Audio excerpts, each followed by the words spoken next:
오늘은 말씀이 좀 길어서 제가 여러분들 카톡에다 좀 말씀을 드렸는데요. 많이 아시는 말씀이기도 합니다만, 다시 한번 여러분들과 함께 이 부분을 보면서 좀 다시 생각해야 될 것들이 우리에게 새로워지는 시간이 있었으면 좋겠다 이렇게 생각해서 짧게 자르려고 했는데 이게 같이 말씀을 드려야만이 여러분들이 쉽게 이해하실 것 같아서 오늘은 마태복음 19장서부터 20장에 좀 연결되어지는 부분을 함께 봤습니다. 함께 말씀을 보면서요. 다 읽지는 않을 거고 앞에 27절에서 30절까지만 읽고요. 비유는 제가 여러분들에게 하나씩 말씀을 드리도록 하겠습니다. 27절입니다. 그때 베드로가 대답하여 그분께 말하였다. 보십시오. 저희는 모든 것을 버려두고 주님을 따랐습니다. 그러니 저희를 위하여 무엇이 있겠습니까? 그러자 예수님께서 그들에게 말씀하셨다. 진정으로 내가 너에게 말한다. 새 세상에서 인자가 그의 보좌의 영광에 앉을 때에 나를 따른 너희도 12보좌에 앉아서 이스라엘의 12지파를 심판할 것이다. 또한 누구든지 내 이름을 위해 집들이나 형제들이나 자매들이나 아버지나 어머니나 자녀들이나 전토들을 벌인 자들은 100배를 받고 또한 영원한 생명을 상속받을 것이다. 그러나 많은 첫째들이 꼴찌들이 되고 꼴찌들이 첫째들이 될 것이다. 아멘. 그 이후로는 비유가 이제 하나님 나라에서는 하나님이 통치하는 통치의 원리는 하나님의 왕권을 행사하시는 그 원리는 얘기를 하시면서 이 비유, 포동꾼 비유를 얘기를 합니다. 저번 주에 저희들이 봤습니다마는, 부자 청년이 왔죠. 그죠? 그 부자 청년이 영적 갈망이 있었습니다. 내가 이렇게 해서 영원한 생명에 들어갈 수 있을까? 내가 죽고 난 이후에 그러한 하나님의 나라에 들어갈 수 있을까라고 영적 갈망이 있었던 그러한 부자였습니다. 젊은 청년이었고요. 근데 그가 끝내 예수님의 말씀에 복종하지 않았습니다. 그러니까 그가 의지하고 있었던 게 있었어요. 뭐였죠? 물질이었습니다. 물질은 나를 편하게 해주고 내가 어떻게 해서 끌어모은 돈인데 그리고 또 하나님이 축복을 해 주셨다고 하는 그런 신앙관도 있었기 때문에 그 모든 것을 자기가 끌어안고 있었는데 예수님께서 그거 내려놓고 그 물질에 네 마음에 가 있는 동안에는 네 영생이라고 하는 것을 네가 누리지 못하니 모든 것을 가난한 자에게 주고 그리고 나를 따르라고 얘기를 했습니다. 쉬운 일 아니에요. 예수님이 우리에게 오늘날 오셔서 너 가진 거 다 내려놓고 나 따라와. 이렇게 얘기하면 여러분 쉽게 아이고 아멘 아이고 그렇습니다 이렇게 얘기하시겠어요? 쉬운 일 아닙니다. 굉장히 어려운 일이고 결단하지 않으면 안 되는 일이고 예수가 진정 자기에게 어떤 존재인지에 대한 분명한 확신이 쓰지 않는 이상 내 인생을 걸어도 될 만한 그런 인물인가? 라고 할 정도의 자기의 확신이 서지 않는 이상은 그렇게 하기 쉽지 않습니다. 어쨌든 부자 청년은요 어떻게 했어요? 예수님이 모든 것 가난한 자에게 주고 완전해지려면 가난한 자에게 주고 나를 따르라고 이야기를 했는데 그는 슬퍼하면서 예수님을 떠나갔습니다. 그 이야기 속에 다음에 바로 베드로가 그 과정을 딱 보면서 예수님께 이렇게 질문을 합니다. 주님, 우리는 모든 것을 버리고 주님 당신을 따랐습니다. 이렇게 얘기하는 거예요. 그러니까 부자 청년은 나는 돈 못 버려. 그렇게 생각하고 예수님께서 하라는 그 말씀대로 하지 않고 슬퍼하면서 떠났다고 말씀을 드렸는데 앞에서 봤는데 제자들 중에 베드로가 저희는 다 주님을 따르기 위해 다 버렸습니다. 그러면 저희들을 위해서 무엇이 있겠습니까? 저희들에게 주어질 보상이 뭐가 있어요? 라고 하는 것을 예수님에게 지금 물어보는 거예요. 그래서 예수님이 거기에 대한 보상을 이렇게 말씀을 하세요. 진정으로 내가 너에게 말한다. 새 세상이란 건 예수님이 말씀하셨던 것처럼 그때 당시 알고 있는 사람들처럼 유대인들은 지금 살고 있는 세상은 이 시대고 오는 세상이 새 세상이에요. 오는 세상. 오는 세상의 분기점을 어디서 갈라요? 하나님의 나라가 이 땅에 임재한다는 것으로 갈라요. 근데 예수님께서 이제 말씀하시기를 새 세상에서, 즉 여기서 얘기하는 세상이란 내가 재림해서 여기다 이 땅에 왔을 때에 완전한 하나님의 나라가 이루어질 때, 그때 너희들이 보좌의 영광에 내가 앉을 때에, 이게 재림 때를 얘기하시는 거거든요. 그러면 나를 따른 너희 12사람도 12보좌에 앉아서 12지파를 심판할 것이다. 이렇게 얘기를 하고 있습니다. 이 의미가 어떤 의미냐 하면, 심판한다 그랬더니 뭐 자기가 왕권을 붙들고 철퇴를 가져서 12 이스라엘 지파를 다스린다라고 하는 의미가 아니라, 예수님께서 이 보좌의 영광에 앉으셨을 때에 라고 하는 것은 재림의 때에 하나님 예수님의 다스림의 그 통치의 원리들이 있어요. 그죠? 그 통치의 원리는 여러분들이 잘 아시는 것처럼 예수님께서는 이 땅에 오셨어도 자기의 통치의 원리로, 그러니까 자기가 가지고 있는 힘을 가지고 이 세상 못된 것들 다 쓸어버려야지, 그렇게 하고 불 내리고 병 걸리게 만들고 해서 사람을 죽이지 않았어요. 예수님의 통치의 원리는 중심의 사랑이에요. 그건 창세기부터 흘러왔었던, 끝까지 이 세상 마지막 될 때까지도, 그리고 하늘나라에서도 이루어지는 통치의 원리는 사랑의 통치의 원리예요. 사랑의 통치의 원리에 따라 예수 그리스도는 우리를 위해서 죽은 거예요. 그게 하나님의 통치의 원리입니다. 그러니까 이 12지파도 하나님의 나라의 완성이 되어졌을 때 그들이 앉아서 철권을 갖고 움직이는 게 아니라, 그러한 하나님의 통치에 자기들도 그 통치에 참여한다는 의미로 너희들도 12지파를 심판한다는 의미를 갖고 있는 겁니다. 무엇을 왕권을 갖는 게 아니라요, 하나님이 통치하신 그 원리 속에 자기들도 그 통치의 원리대로 우리가 이 땅 위에서 살아내어 하나님의 통치를 드러내겠습니다 라고 하는 그 심판에 대한 거를 이런 식으로 예수님이 표현을 하신 겁니다. 봐보세요. 우리 교회가 이렇게 탄생을 했잖아요. 그죠? 우리가 지금 하나님의 나라가 이 땅에 왔습니다. 시작이 됐어요. 근데 아직 완성되지 않았어요. 이 완성되는 날을 기다려요. 완성되는 날은 예수님이 다시 오는 날이에요. 그러면 우리 교회가 이 땅에 있으면서 예수님이 이 땅의 통치의 원리가 사랑의 통치로 내가 십자가를 짐을 통해 죽음을 통해서 너희를 살렸다고 하는 그 희생과 섬김과 봉사, 이 모든 것들이 사랑의 통치 안에서 나온 그 결과물들이에요. 그죠? 결과물들입니다. 교회가 이 땅에 하나님의 통치를 받고 우리가 하나님의 통치를 받고 있다고 하는 그것을 입증해낼 수 있는 방법은, 우리 교회도 사랑의 통치로 예수 그리스도께서 하신 것처럼 드러내는 일이에요.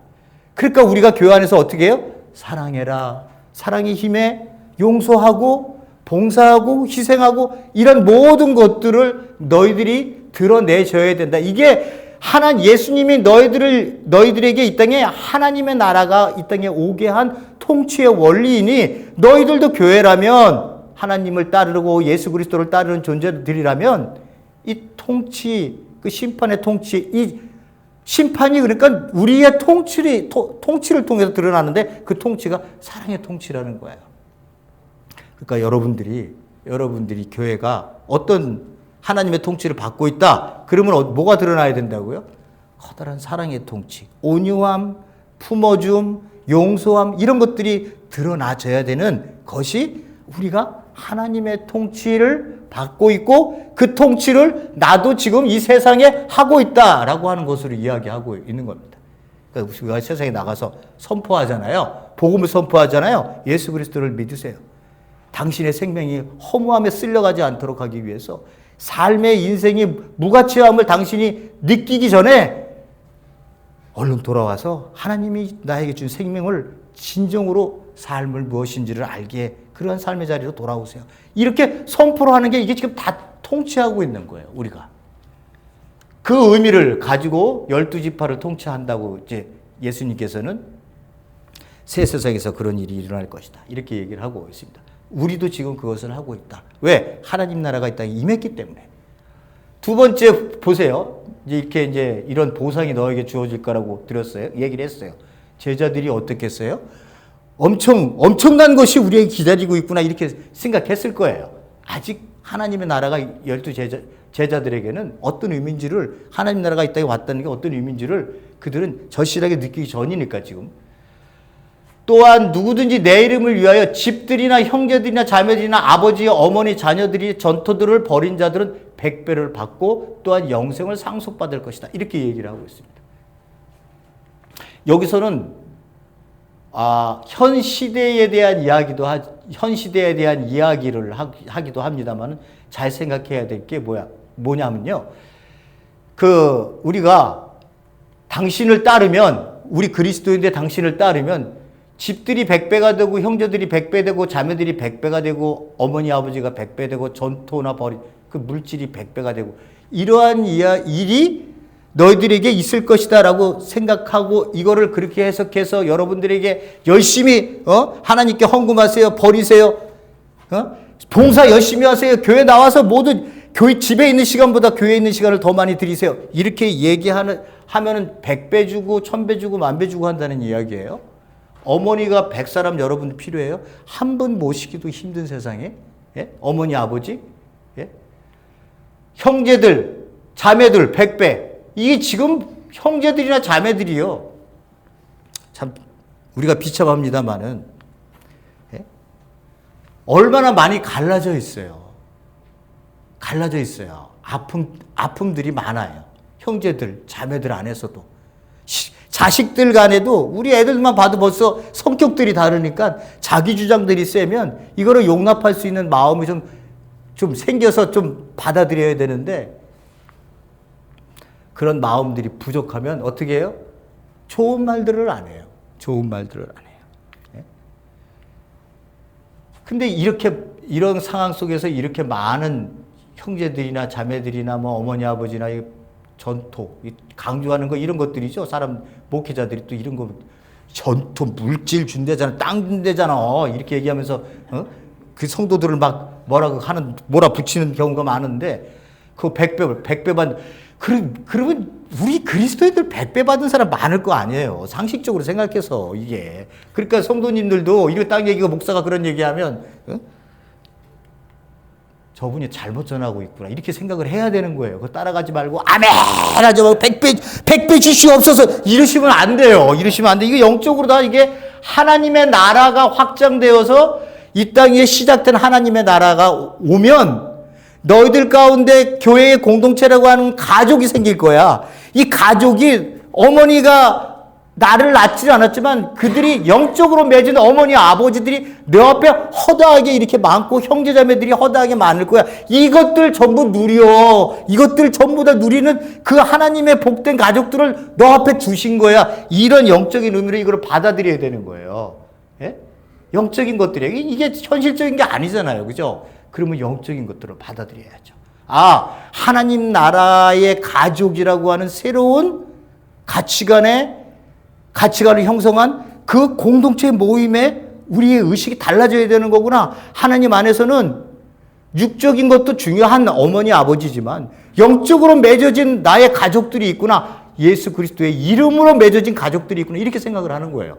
그래서 교회에 오면 권사님들이 이렇게 쭉 앉으시면 다 어머니 같은 존재잖아요. 다. 예? 영적으로 어머니 같은 존재잖아요. 손 잡아주시고 안아주시고 바깥에서는 그렇게 안 하잖아요. 모르는 사람 붙들고 이렇게 아이고 내 어머니 이렇게 하기 힘들잖아요. 그죠? 예? 교회에는 특별히 영적으로 맺어진 의미는 이건 끝까지 가는 거예요. 죽을 때까지. 예? 여러분 천국 가면은 천국이란 말 잘못 쓰면 안 됩니다. 하늘에 가서 하나님 앞에 갔을 때 우리 모두가 모여 있을 때 전부 아라는 보지요. 예? 아라는 보지요.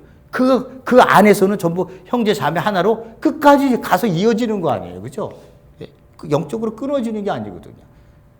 믿지 않는 아버지는 끊어질 수 있어요. 믿지 않는 아버지는 영적으로 맺어진 게 없으니까. 그러나 여러분들이랑 저는 끝까지 가는 거예요. 하나님 앞에. 영생을 상속받을 것이다. 영원한 이때의 영생이라고 하는 것은 지금의 영생은 우리가 영생을 받아서 지금 생명 그 새로운 존재로 변화되어져서 그 생명은 살고 있지만 그 생명을 살고 있지만 이때는 완전히 내 육체가 없는 완전한 생명, 완전한 영생을 사는 존재가 될 것이다. 그걸 너희들이 상속받는다. 유대인들은 그걸 상속받는다고 얘기를 했으니까요. 그렇게 이야기를 하는 겁니다. 그 다 이건 영적인 이야기를 우리에게 해주고 계시는 거기 때문에 이런 말씀을 읽으실 때 여러분들이 내가 지금 하나님의 통치를 받고 있고 내가 세상을 지금 통치하고 있구나. 그 통치는 세상 사람들이 아는 철권을 갖고 하는 통치가 아니라 예수님이 이 땅에 오셔서 보였던 그 사랑으로 자기가 죽음을 통해 섬기고 그래서 생명을 살렸던 것처럼 나도 예수님의 그런 통치를 했으니 나도 이제 그 교회라고 하는 공동체가 그 속 아래 거기서 그들이 이러한 예수 그리스도의 통치대로 나를 하나님이 기뻐하시는 영광의 모습을 드러내기 위해서 그 통치의 원리로 내가 살아가 그것을 드러내고 있구나. 그것을 예수님이 부르시는 그날까지 하다가 가면 되는 거구나. 이렇게 이해를 하셔야 됩니다. 이 모습들이요. 그렇게 되면 내 안에 있는 내 옆에 있는 형제 자매들 이 모두가 이 가족들이구나. 영적인 가족들이구나. 변하지 않을 영적인 가족들이구나 라고 하는 것을 여러분들이 이 안에서 찾으셔야 되는 거예요. 이거 갖고 장난치면 안 됩니다. 자, 이렇게 얘기했어요. 그러니 이 제자들이 얼마나 으쓱했겠어요. 그죠? 지금 엄청난 얘기를 예수님이 하신 거 아니에요? 그랬더니 예수님이 경고를 바로 하십니다. 그러나 많은 첫째들이 지금 이 베드로가 한 의미는 뭐예요? 우리 버려두고 당신 따랐습니다. 우리 제자들이 다 그래요. 이렇게, 그랬더니 뭘 받아야 돼? 우리에게 뭘 기다리고 있을까요? 보상이 뭘까요? 그랬더니 이 엄청난 얘기를 했습니다. 그랬더니 예수님이 경고를 하십니다. 첫째, 네가 그렇다고 이렇게 받으니까 네가 첫째라고 생각하지? 너 그리고 꼴찌가 되는 거고, 꼴찌들이 첫째가 되는 그런 일들이 생길 거야. 라고 하는 경고를 하십니다. 그 얘기를 이제 하나님의 나라 비유를 하시면서 포도원 일꾼들에 대한 이야기를 하시면서 첫째와 꼴찌가 어떻게 역전되는지 그 이야기를 내가 지금 해줄게. 그렇게 얘기를 하시면서 이렇게 말씀을 하고 계시는 겁니다.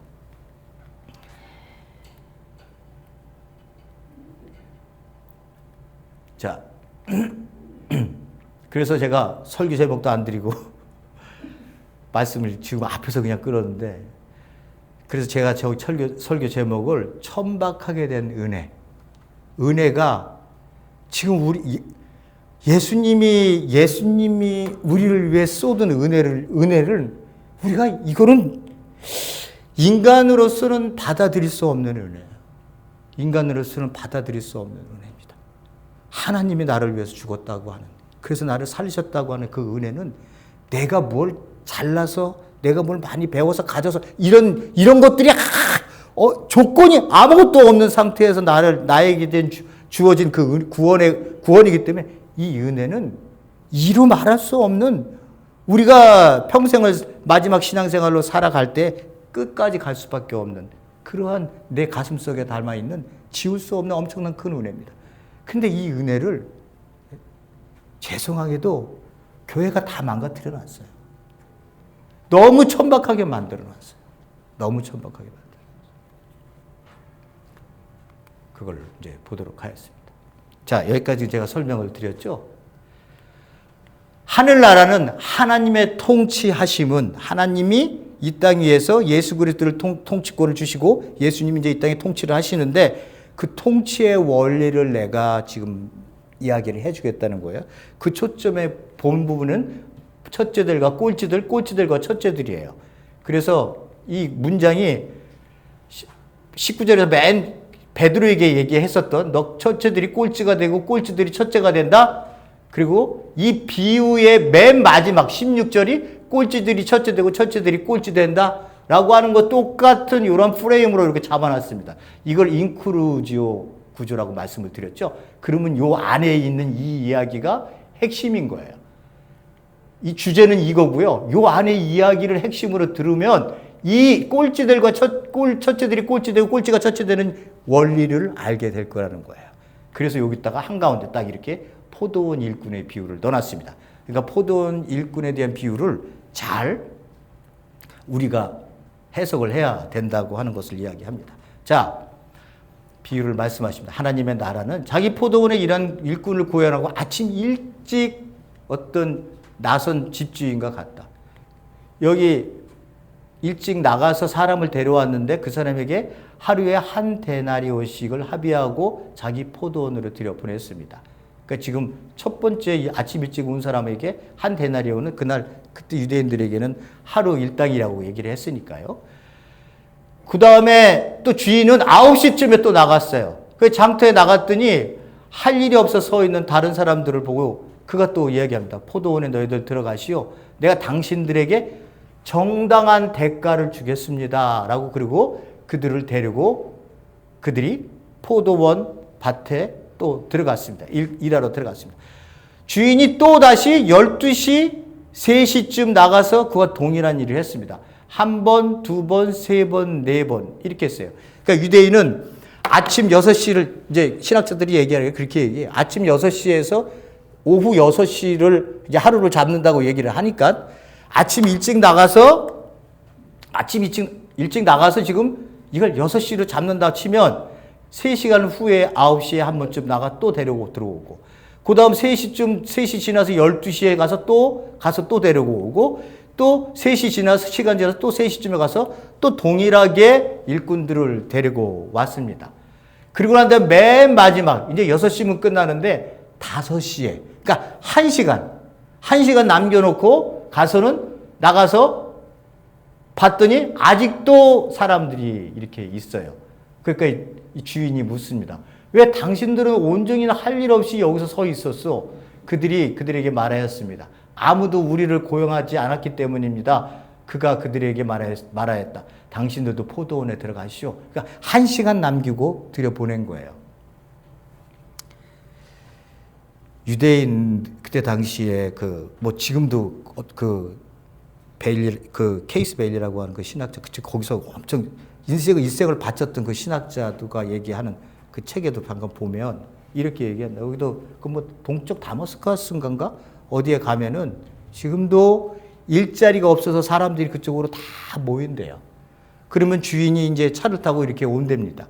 주인이 차를 타고 오면 다 데리고 못 가잖아요. 그죠? 그럼 그 중에서 몇 사람을 픽해서 데려가는 거예요. 내가 아빠예요. 내가 아빠인데 아빠가 오늘 하루 일당을 벌지 않으면 애들이 굶을 수 있어요. 자식들이 굶을 수 있다고. 아빠는 지금 어떤 굴욕을 당해도 얼굴을 내밀고 나 뽑아주세요라고 하는 그러한 처지에 있는 그 사람들의 무리들이 이 하루 일꾼의 품값들입니다. 여러분들도 아시잖아요. 지금은 IC가 다 잡아가서 거기를 가지도 않습니다만 그 홈디파 같은 데 가보면 하루 일당 그걸 벌기 위해서 사람들이 이렇게 모여 있잖아요. 그러면 차가 한 대 오면 저도 봤습니다만 차가 오니까 사람들이 우르르 하고 그 앞에 가잖아요. 나 뽑아달라고. 그럼 다 못 뽑고 그 중에 몇 사람만 뽑아갑니다. 뽑힌 사람은 그 마음에 뭐가 생기겠어요? 나 오늘 그래도 내가 돈을 하루 일당을 벌어서 이거 먹을 거를 내가 갖고 집에 들어가겠구나. 그 가장으로서의 자기의 책임감과 의무감. 이 굴욕감이라고 하는 것은 둘째치고 지금 생존의 문제의 가장이 지금 그런 것들을 둘째치고 뽑히기만 하면 나는 오늘 손에 뭐라도 들고 처자들을 먹일 수 있는 그런 일당을 내가 가지고 들어가겠구나. 라고 하는 안심을 갖고 차에 타지만 뽑히지 않은 사람들은 내가 또 뽑히지 않았다고 하는 굴욕감들이 다 있는 거야. 내가 이렇게 못났나?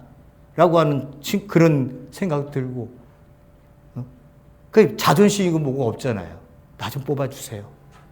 내가 오늘 만약에 각자 사정들이 다 있을 거 아니에요. 내가 오늘 일하지 않으면 안 된다는. 이스라엘 동쪽 다마스커스 문과 뭐 동쪽 어디 문에도 아직도 그런 일이 있다고 그렇게 얘기를 합니다. 우리의 삶의 문제, 우리 삶에 이만큼 피곤하고 고단하고 살기 위해서 생존하기 위해서 얼마나 몸부림을 치는지를 이 본문을 통해서도 우리가 알 수 있습니다. 근데 이 이야기는 하나님의 나라의 통치의 원리이기 때문에 비유를 쓰신 거잖아요. 그러니까 우리가 다른 깊은 영적인 뜻으로 해석을 해야 되니까 지금 이제 다시 이야기를 합니다만 어쨌든 5시까지 했습니다. 온종일 사람들이 이렇게 왔는데도 온종일 이렇게 쉬고 있는 사람들을 5시에 데리고 들어갑니다. 포도원 주인이요. 자, 저녁이 됐습니다. 포도원 주인이 자기 관리인에게 청지기가 있었네. 관리인이 있었네. 관리인을 안 보내고 왜 본인이 직접 나가서 그렇게 떼약볕에 5시간씩 나가서 그 사람 5번이나 그렇게 그 사람들을 데리고 왔지? 라고 하는 생각도 여기서 말씀을 읽다 보면 듭니다. 어쨌든 주인의 마음을 이야기하고 있는 걸지도 모르죠. 일꾼을 불러서 마지막에 온 사람부터 처음에 온 사람들의 이르기까지 품값을 주어라. 마지막에 온 사람들부터 주라고 말씀하세요. 5시쯤 온 사람에게 고용된 사람이 한 데나리온을 줬어요. 1시간을 일했는데 한 데나리온을 줬어요. 아침 일찍서부터 나온 사람하고 합의된 게 한 데나리온이었어요. 근데 5시쯤 1시간 일했는데 이 사람은 한 데나리온을 받았어요. 그러니까 처음에 고용된 자들이 어떻게 해서 1시간 일했는데 한 데나리온 받았으면 나 더 많이 받겠네? 이렇게 생각할 거 아니에요. 그죠? 이렇게 생각할 거 아니에요. 그 당연한 생각일 수 있습니다. 그런데 그들도 각각 한 데나리온씩 받았다. 이렇게 얘기를 하고 있습니다.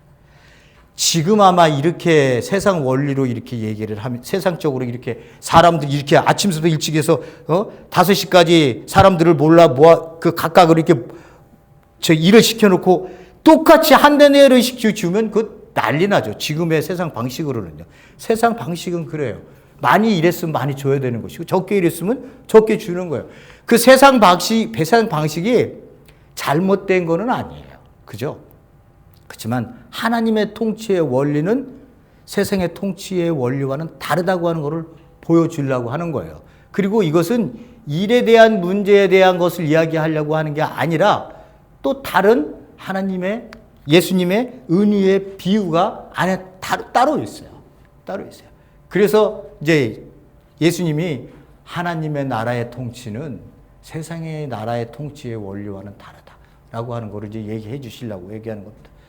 한 데나리온 받으니까 어떻게 해요? 집주인에게 투덜거리면서 마지막에 온 사람 1시간밖에 일하지 않는 사람이 그 사람들하고 왜 우리는 떼약볕에 하루 종일 시달리면서 수고했는데 왜 우리들과 똑같이 대우하십니까? 여기에 그 세상적 원리에 따라 내놓을 수 있는 불평불만이 여기서 튕겨져 나옵니다. 그러자 주인은 뭐라고 말씀하시냐? 친구요. 친구요. 이렇게 얘기할 때는 쭉 예수님이 이 친구요라고 이 단어를 쓸 때는요, 다 복음서들에서 보면 썩 그렇게 이렇게 마음에 와닿는 그러한 의미의 이야기로 친구는 쓰지 않습니다. 친구가요, 이 단어가요, 친구요. 난 당신에게 부당하게 행한 것이 아니요. 당신이 나와 한 데나리온에 합의하지 않았소? 당신의 것이나 받아 돌아가시오. 나는 이 마지막 고용된 사람에게도 똑같이 주기를 원하오. 이 주인이 그렇게 하기를 원한다는 거예요. 그리고 너하고 나와의 관계는 한 데나리온 약속했으니까 내가 한 데나리온 줬는데 왜 네가 불평을 해? 이 얘기를 해요. 내 것 가지고 네가 원하는 대로 내 것 갖고 내가 원하는 대로 행하는데 옳지 않다는 말이에요. 내 것 갖고 내가 행하는데 옳지 않단 말이야? 아니면 내가 그렇게 너그럽기 때문에 당신의 눈에 거슬려? 라고 이렇게 이야기를 했습니다. 그 집주인이 얘기를 합니다. 그러면서 이야기하기를 꼴찌들이 첫째가 되고 첫째들이 꼴찌가 될 것이다. 이렇게 얘기하고 있습니다. 자, 이제 예수님이 이 이야기의 스토리의 중점적인 이야기를 좀 한번 제가 이제 하나님 나라의 통치 원리로 말씀을 드려 보도록 하겠습니다. 집 주인은 분명 보나마나 하나님이에요. 하나님이 이 세상 사람들이 이렇게 있었어요. 이 세상 사람들이 있었는데 어떤 사람을 픽해서 데리고 들어왔습니다. 그 의미는 하나님이 그를 구원시켰다고 하는 의미예요. 예? 그래서 우리 포도원에 들어와 얘기하는 거는 하나님 나라 안에 백성으로 내가 너를 구원받는 백성으로 정했으니 너 이쪽으로 들어와 라고 하는 의미예요. 그런데 어떤 사람은 나보다 10년 전에 조상전 뭐 이런 사람들도 내 앞에 들어올 수 있을 거고요. 또는 들어와서 엄청나게 하나님 앞에 봉사하는 사람들도 있을 거예요. 예? 있을 거예요. 어쨌든 여기에 픽되었다라고 하는 것은 하나님의 은혜를 받고 그가 구원을 받는 그런 존재로 이 땅 위에 하나님으로부터 부르심을 받은 사람을 이야기를 하고 있는 겁니다. 그런데 처음에 들어왔던 1년 후에 들어왔던 10년 전에 들어왔던 그거와 상관없이 내가 구원받았다는 것을 내가 어떻게 생각하느냐에 따라서 내가 한 행위에 대한 보상을 하나님께 요구하는 사람이 있더라는 거예요. 그 가운데. 그러니까 이 구원이라고 하는 것은 나라고 하는 존재가 하나님으로부터 말씀을 드렸다시피 세상 사람들도 이제 내가 내 가족을 먹여 사귈 수 있는 돈을 내가 하루 일당을 움켜쥐고 집에 돌아가서 내가 자식들에게 먹여야 되겠구나라고 하는 그 주인이 나를 뽑아줬다고 하는 데에 대한 은혜가 있어요. 이 세상적 은혜도 굉장히 크잖아요. 나를 뽑아줬다고 하는데. 근데 우리 그리스도인들은요. 하나님이 그야말로 허무한 세상에 살고 있다가 썩어져가는 그 그릇 속에서 서로 상처 주고 피 흘리면서 살기 위해서 온갖 몸부림치고 옆에 있는 자 치고 누르고 그래서 높이 올라가 성공하지 않으면 안 되고 그러다 보니까 엄마 아빠하고도 돈 때문에 싸움 나고 자식들하고도 싸움 나고 망가지는 집안들 많고 이런 혼란한 세계 속에서 살면서 어두운 컴컴한 밤이 되면 내가 왜 살아야 되지?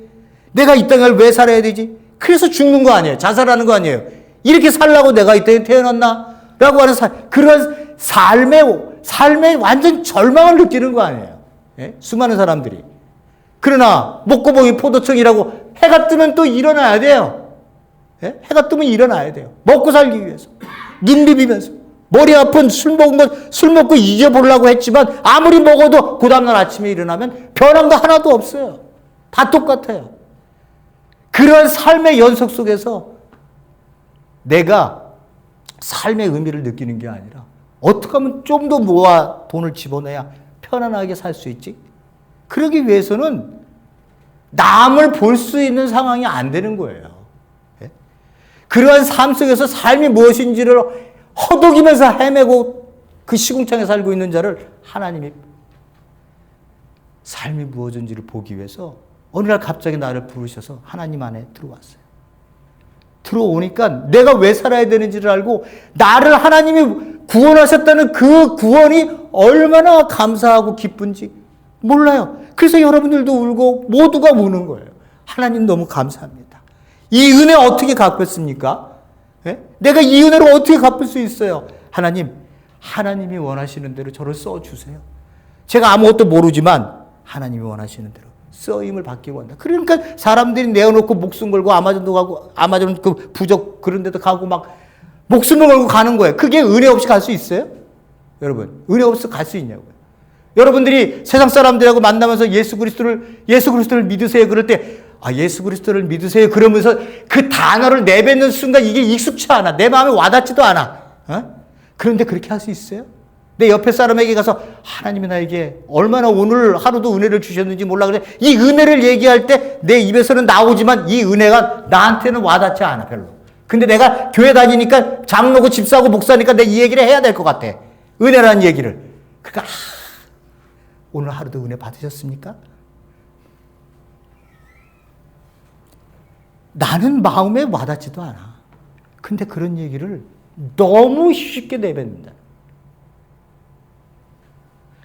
그 은혜를 받은 사람이 들어왔는데 첫 번째 들어온 아침 일찍 온 그 사람이 자기가 하나님한테 열심히 일을 했어요. 봉사하고 뭐 막 했어요. 근데 내가 딱 봤더니 저거 들어온 지 1년밖에 안 된 그 구원받아서 은혜가 넘치는 어떤 사람이 있어요. 그래서 딱 봤더니만 나는 저 사람보다도 훨씬 더 많은 은혜 가운데 은혜를 입어서 내가 열심히 일을 했는데 어느 날 저 사람을 보고 내가 비교하기 시작했어요. 예?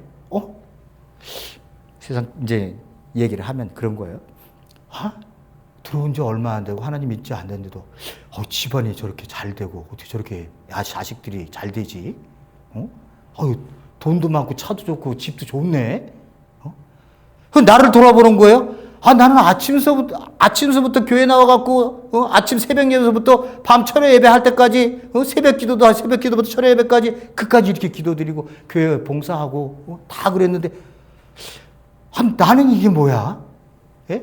나는 이게 뭐야? 이 사고의식의 사고를 갖고 성도와 나를 비교해서 하나님은 왜 나한테 이렇게 대하셔서 나를 이렇게 만들게 하시고, 예? 이건 뭐예요? 세상적으로 봤더니 쟤는 잘 되는데 나는 안 돼 있더라는 거예요. 세상적으로 봤을 때요, 이거는. 세상적으로 봤을 때. 하나님은 세상적으로 네가 돈을 얼마나 많이 가졌냐? 이거에 관심 있지 않아요, 성도들에게. 또 적게 가졌냐? 이것도 관심 있는 게 아니에요. 가난하게 살아라. 이렇게 얘기하는 것도 아니에요. 제가 항상 말씀드려요. 너는 왜 너로 못 살아?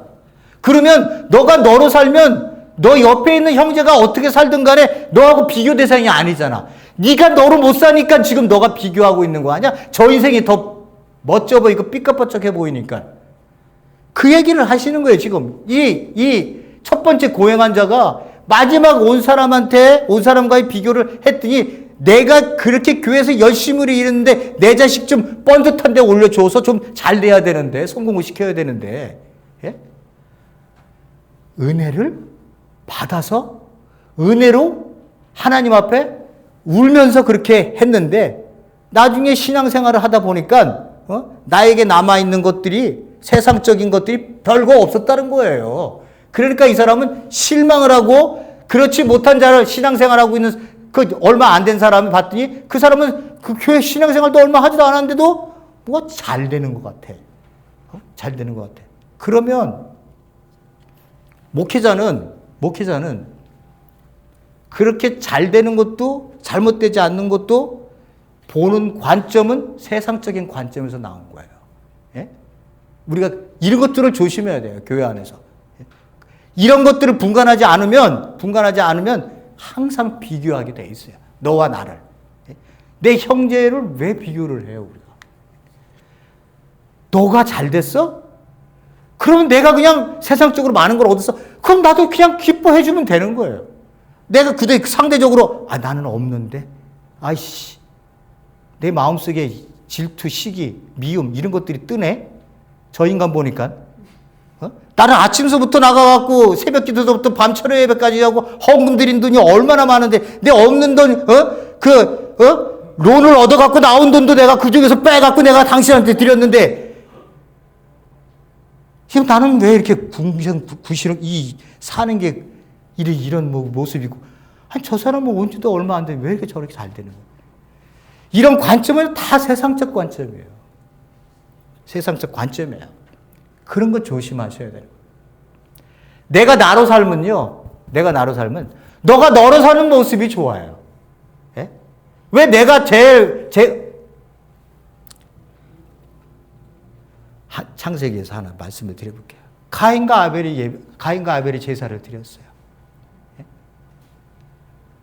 아벨의 제사를 받으시고 하나님 왜 그러셨는지는 참 모르겠어요. 어쨌든 하나님은 가인의 제사를 반가워하지 않으셨어요.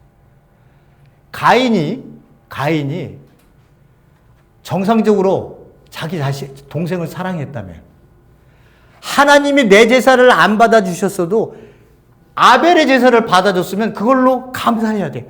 야, 그래도 내 제사는 안 받아주고 네 제사는 받아줬어요. 야, 그거 얼마나 감사하니. 둘 중에 한 사람이라도 받아주시는 하나님께 우리 감사하자. 이렇게 나가야 되는데 어떻게 했어요? 시기와 질투, 분노가 끌려서 죽였어요. 그 역사가 지금까지 우리에게 흐르고 있는 거예요. 그 역사의 흐가. 남이 잘 되는 걸 보면, 남이 잘 되는 거 보면 배가 아파. 세상적으로 얘기하는 거예요. 세상적으로 남이 잘 되면 배가 아파. 근데 교회 안에서도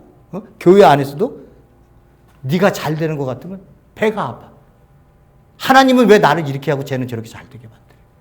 그게 다 비교의식에서 나오는 거예요. 비교의식에서.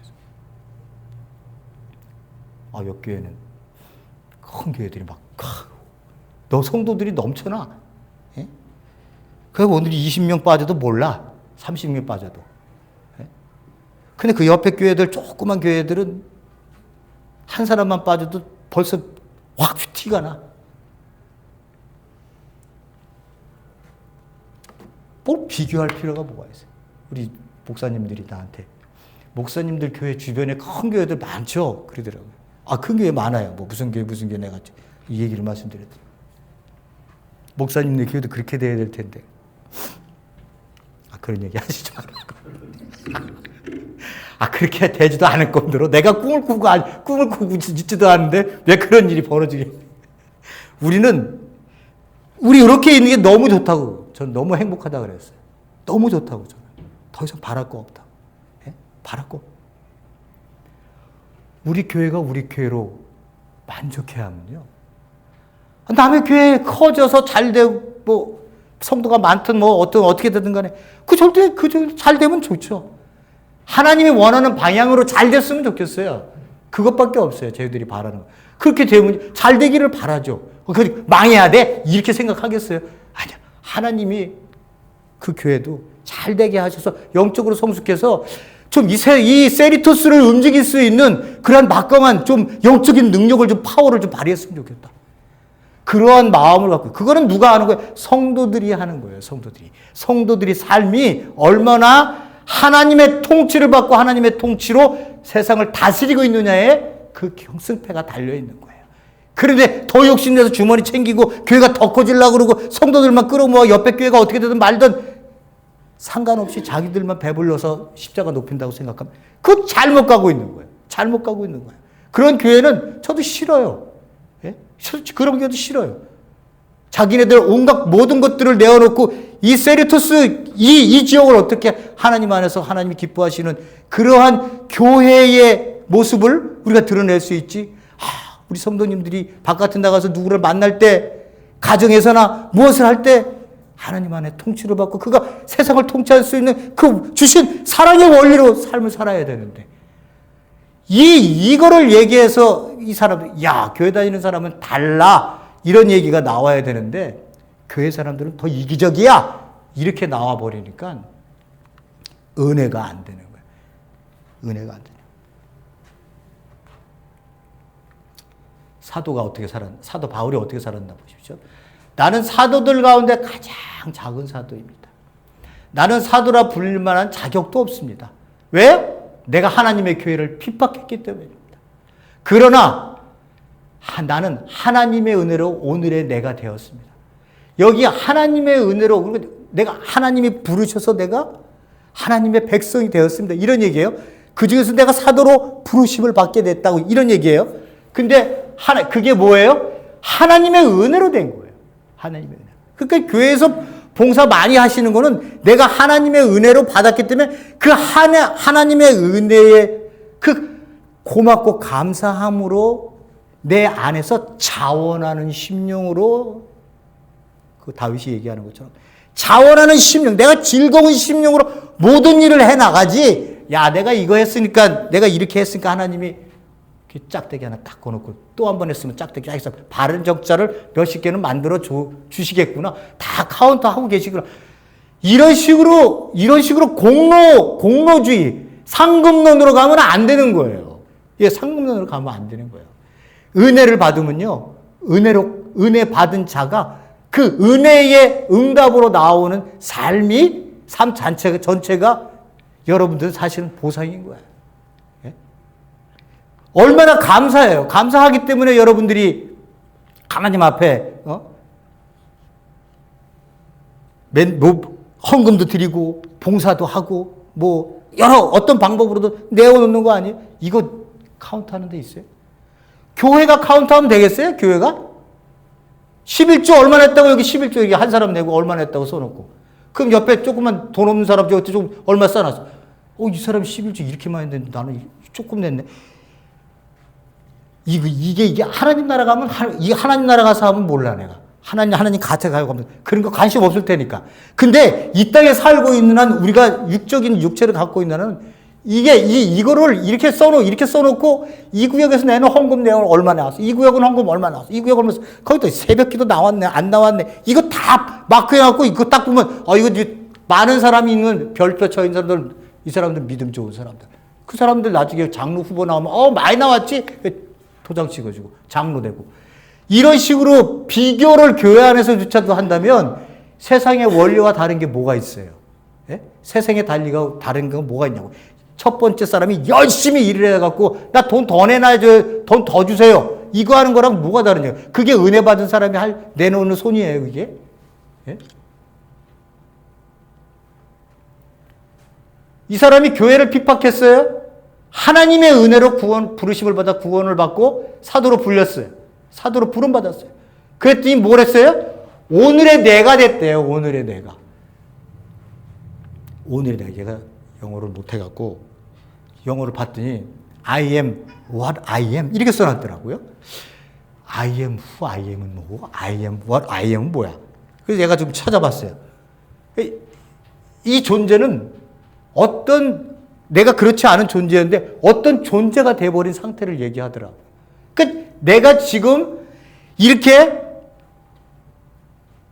두들겨 맞으면서 복음을 들고 세상을 나가고 핍박하는 예수를 우리의 왕이라고 얘기하고 세상 사람들에게 부끄럽지 않고 구원의 능력이 여기 있다고 이렇게 얘기할 수 있는 내가 됐다는 거예요. 내가.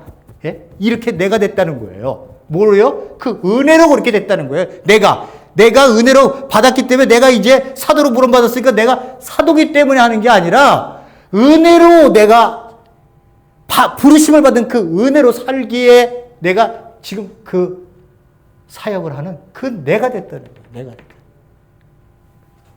그 내가 됐는데 뭐라 보십시오. 나에게 베풀어 주신 하나님의 은혜는 헛되지 않았습니다.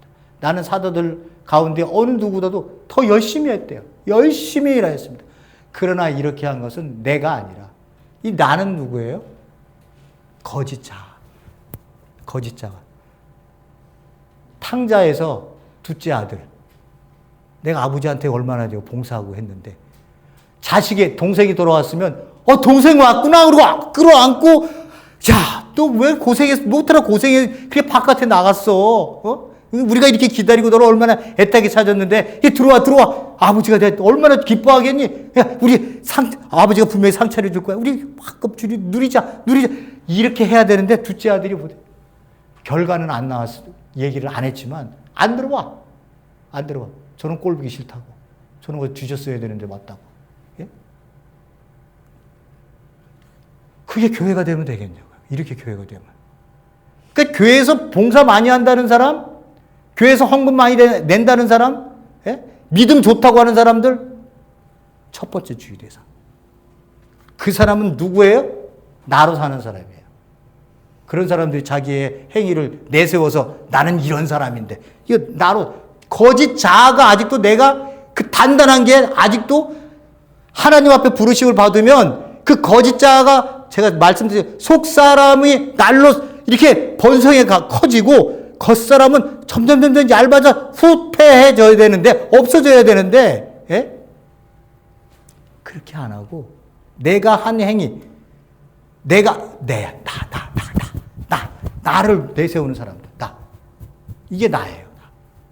그래서 내가 한 행위를 업적으로 생각하는 사람들 알아줘 인정해주지 않으면 나 못 살 것 같아. 이런 사람들이 그런 사람들이 그게 사도 바울이 가짜 자아가 내가 이렇게 한 게 아니라 그게 아니라 나와 함께 하신 하나님의 은혜 진짜 하나님의 은혜를 받은 내 속사람 자원해서 내 생명도 아깝지 않다고 생각해서 내 목숨을 내어놓고 복음을 전한 사도 바울 그게 전부 뭐라고요? 하나님의 은혜 때문에 내가 이렇게 했다는 거예요. 하나님의 은혜 때문에. 그러니까 교회가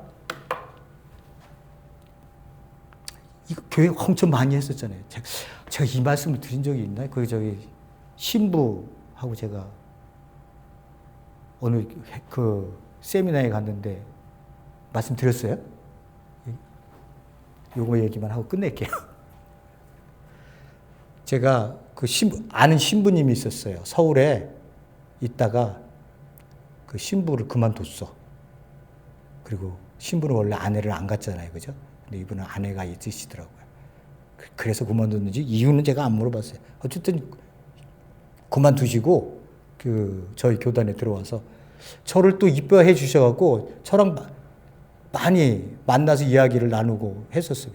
어느 날 갔는데 이분이 저한테 송 목사 저기 할렐루야 교회 그 김상봉 목사님네 그 교단 그분이 주최하는 건 아니고 그 큰 성전들이 거기 많이 있거든요.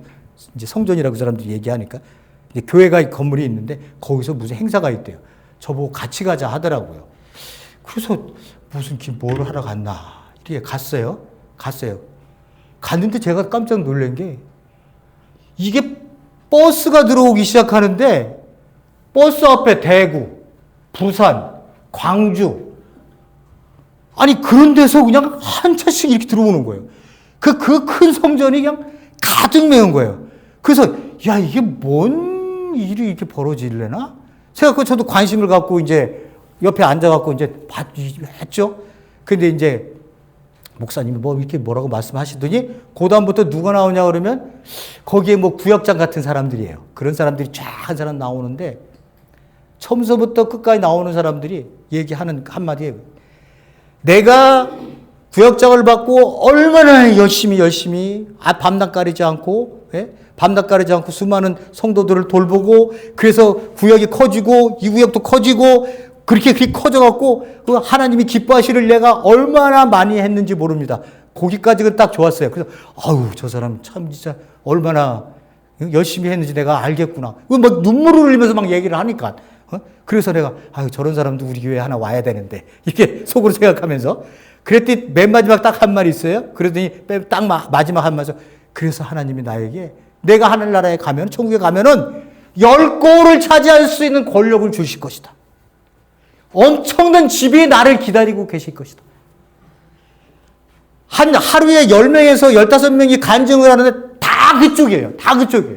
그러니까 내가 지금 하고 있는 행위들은 종교 행위들은 은혜로 하는 행위가 아니라 내가 은혜로 받아서 왔지만 내가 행위에 대한 보상은 지금 첫째가 얘기한 것처럼 그 보상이 나를 기다리고 있다는 거예요. 그러니까 내가 밤낮을 안 가리고 내가 그 10골을 다스리기 위해서 내가 이 일을 한다는 거예요. 둘째 날도 또 갔죠. 그분 또 내가 저는 안 받는데요. 그리고 안 가니까 그래서 또 따라갔어요. 둘째 날도 똑같이 15명에서 20명 왔는데 하나같이 다 그래요. 가서요. 하나님이 나에게 엄청난 보상을 해주고 다스릴 수 있는 권세 10골이 아니 20골 그게 하나님의 은혜로 일한 사람이 하나님 앞에 내세울 수 있는 내가 이랬으니까 돈 줘 할 수 있는 존재냐고요. 우리가 존재. 사도 바울이 내가 한 게 뭐라고요? 내가 모든 행위를 한 게 내가 뭐 때문에 했다고요? 하나님의 은혜 때문에 했다고 얘기를 하는데 우리 교회는요. 제가 있었을 이제 당시를 얘기하는 거예요. 전부 다 공로예요. 그렇게 안 하면 또 성도들이 안 움직여. 보상을 줘야지 뭔가 이 세상적 방식 전부 다 세상적 방식으로 뭔가 돈 줘야지 내가 움직이지. 하나님이 뭔가 채워줘야지. 내 자식이라도 잘되게 해주어야지. 이미 복된 사람인데 복된 은혜를 못 누려요. 그래놓고선 은혜를 그야말로 천박하게 정말로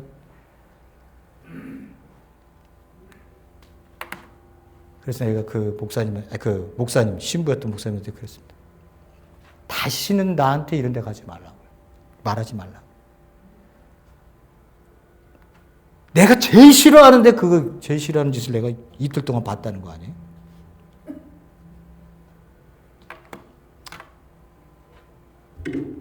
여러분 우리는 은혜로 사는 사람들입니다.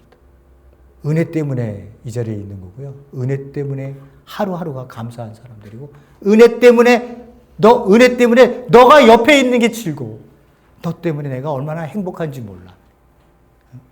내가 나로 예수님을 향해서 하나님 만세! 나 자유예요. 하나님 자유예요. 근데 이런 자유 지금까지 느껴본 적 없어요. 라고 이렇게 내가 고백할 수 있는 사람. 그 은혜가 어디서 온 거예요? 예? 하나님으로부터 온 거 아니에요. 나를 픽해서 구원해줬다고. 그 생명이 뭔지를 알게 하고 살게 하고 누리게 하시게 하신 그 하나님. 그것 때문에 우리가 지금 이 신앙생활을 하고 공동체에 모여서 먹고 마시고 즐겁게 얘기하고 이런 거를 누리지 못하고 앉아갖고 맛도 별로네. 그 얘기하지도 못하겠고 대충 먹다가 가야지. 다음부터는 저 집사가 밥을 안 해줬으면 좋겠어. 한 끼 김밥 먹든 피자를 먹든 웃으면서 우리 심령에 은혜가 있으면 그 다 맛있는 거 아니에요? 예? 뭐 갖고 오고 맛없으면 어떻고 맛있으면 뭐 어때요? 맛있으면 얼마나 맛있을 거며 맛없으면 얼마나 맛없겠냐고. 예? 우리가 모여 즐겁게 한 마음이 되어서 무언가를 나눈다는데 하나님이 우리에게 주신 은혜로 우리가 그거로서 모임으로 찬양하고 있는 그것만큼 귀한 게 어디 있어요? 입으로 노래 맨날 불러야지 그게 뭐 찬양이에요? 어떻게 중요한 일이지만 모여갖고 이야기 나누고 마음 풀리고 네가 옆에 있어 감사하고 내가 무슨 얘기라도 받아주고 신앙 약한 얘기를 하더라도 다 그럴 수 있지. 누구는 안 그랬나. 다 그렇게 하시면서 우리가 덮어주고 안아주고 감싸주고 이렇게 가는 게 교회지. 뭘 바라보고 계신 거예요 교회가. 은혜 받고 천국 가서 맨션에 살라고 우리가 행위를 봉사를 헌금을 하고 있냐고. 그런 거 아니잖아요. 비교의식에 사로잡힌 자로 살지 않고 내가 나로 살고 너는 너로 살고 우리는 우리로 살 수 있으면 행복합니다 라고 하는 이 고백이 주님 안에서 계속적으로 나의 성찰을 통해 드러나면 그것에서 우리의 감사는 하나님의 은혜의 행위들 무엇을 했다 하든지 그것을 나의 공로나 나의 상급이나 나의 의로 생각하지 않을 거라고 저는 생각을 합니다. 여러분 함께 우리가 신앙생활을 하면서 주님 앞에서 하나 된 그 가족이 영적인 가족이 무엇인지를 많이 누리시고 하나님이 부르시는 그날까지 많이 누리시다가 가셨으면 좋겠다라고 하는 것이 오늘 제가 여러분들에게 드리고 싶은 말씀의 결론입니다. 고맙고 감사하신 하나님 아버지, 하나님 너를 보고 내가 벌써 나의 부족함을 느끼는 그런 비교로 내 삶이 사라지지 않도록 하나님 도와주시옵소서. 비극입니다. 너는 저렇게 큰 집에 사는데 나는 이렇게 조그만 집에 사네. 저렇게 좋은 차를 타고 다니는데 나는 이런 차를 타고 다니네. 저 자식은 잘 되는데 저 자식은 안 되네. 세상적 비교로 하나님 안에서 받은 은혜조차도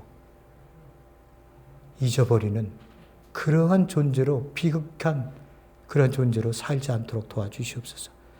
하나님 안에서 나로 사는 것이 얼마나 행복한지를 알게 하시고 그 구원이 얼마나 기쁜 줄을 알게 하시고 너를 만나서 우리가 되어 누리는 이 행복이 얼마나 고귀한지 하나님이 얼마나 복이 아름답다고 하시는지를 여러분들이 우리 교회 공동체 안에서 상상할 수 있도록 그리고 체험할 수 있도록 하나님 도와주시고 하나님 우리가 바깥에 믿지 않는 자들과의 만남 속에서도 하나님의 통치하심을 내가 체험하며 내가 또 세상을 통치하는 그래서 그 통치에 참여하는 자로 살아가는 저희들 그런 존재로 부르심을 받음을 항상 잊지 않고 하나님 안에서 겸손한 자로 살 수 있는 그런 모습으로 우리를 붙들어 주시옵소서.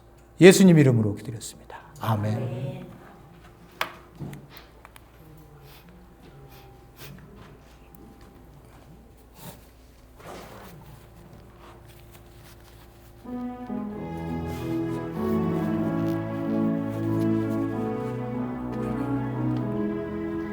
날 구원하신 주 감사, 모든 것 주신 감사, 지난 추억이 내 감사, 주 내 곁에 계시네.